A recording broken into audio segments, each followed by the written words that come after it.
Okay, welcome to day 11 of Murray River Bridge construction.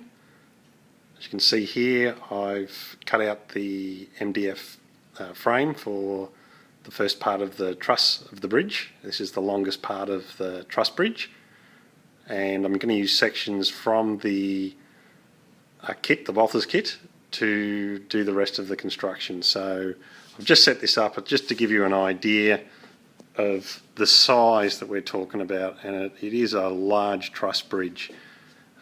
Down here, what I've done is that's just a train setup, just for the hell of it, show you the curve. It's nice and easy. I used MDF to build this C-channel. You can see down here. That's 6mm, 6mm and 6mm. Probably should have used 12mm ply on the base, simply because a bit of the nail gun has come through in certain sections and made a little bit of a bellowing. I've got to fix that, but as you can see, that is exactly how the curve is going to be. So all the C-channel is done all the way along. That did take a while and I had to do everything in place, but that is basically the curve that you're going to see. The bridge itself will be in a slightly different position. Again, that's just for display purposes. This bit of foam here, that is to show you what the height would be of the terrain at that location.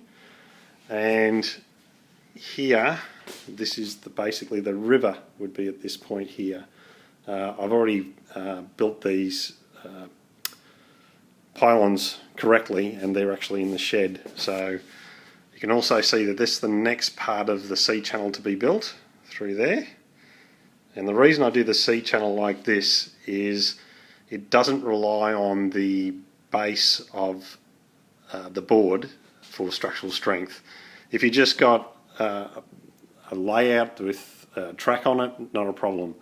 But since you're making a bridge like this, the chances are that someone's going to grab the bridge and moving it somewhere, and next thing you know, they're going to rip it out. So this way, everything here will be all screwed to the frame, and so if someone does grab it, it won't, there'll be no gnashing of teeth, blah, blah, blah, blah, blah.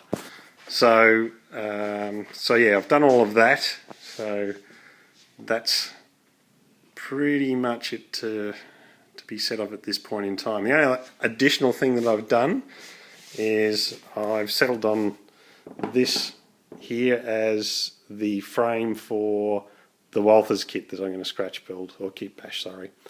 The only reason I'm going to use this is it's strong enough, and if you see, there's very little bend in it, even at that width. This is 3 foot long, so that's pretty good. The other thing I've got here is, believe it or not, the very base of the bridge pylons in the river are actually round. They're 2 sets of round. I've had a look at some shots, and you can actually see when the river is low, it is actually round stanchions, 2 round stanchions for every pylon. So this pylon here, the pylon that would be there, and the pylon that would be, no, actually that's an end, another pylon up here. That's the other pylon. So the river goes from here right across to there, and then the wharf is there. So anyway, let's take your one shot here of this so you can see that, and eventually we'll have that thing going right round. Okay.